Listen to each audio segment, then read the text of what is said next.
на Катрин Тасева на Европейското първенство в Холон.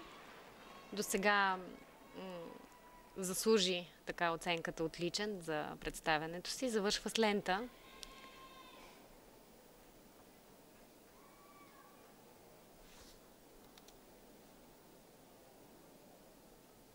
Междувременно да кажем за 18.066 на Неви, първата 18-ка, получена на обръча, който коментирахме. Интересното е само за отбелязване, че точно в комисията на обръч на изпълнение е българската съдийка Рада Вражева.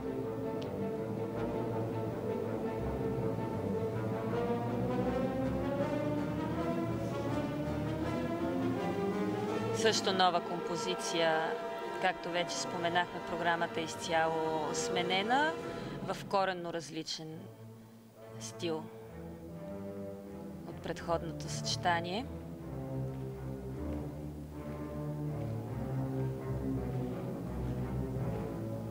Добре изпълнено търкаляне на пръчката, нещо неспецифично за лентата, но влизащо в графата майсторство.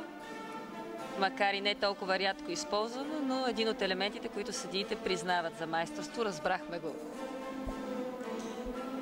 през сезона. Много точно изпълнен риск.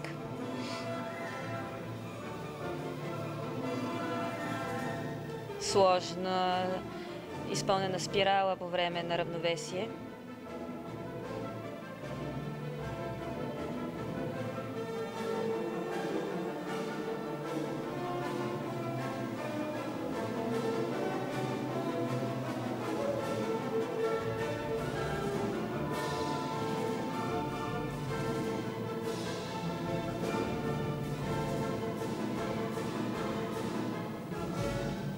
Браво, Катрин!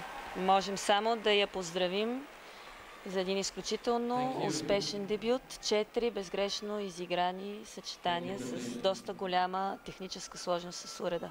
Като знаем колко е емоционална, какво море от емоции е тя и как успяха да ги овладеят и да покаже такава желязна психика, защото това е голям форум, предхождан от много сложна ситуация изобщо в българския щаб там. Със сигурност случилото се с Цвети Стоянова се отрази на нашите момичета и те се справиха много добре в тази ситуация. 17,500, така в един порядък общо взето са и оценките.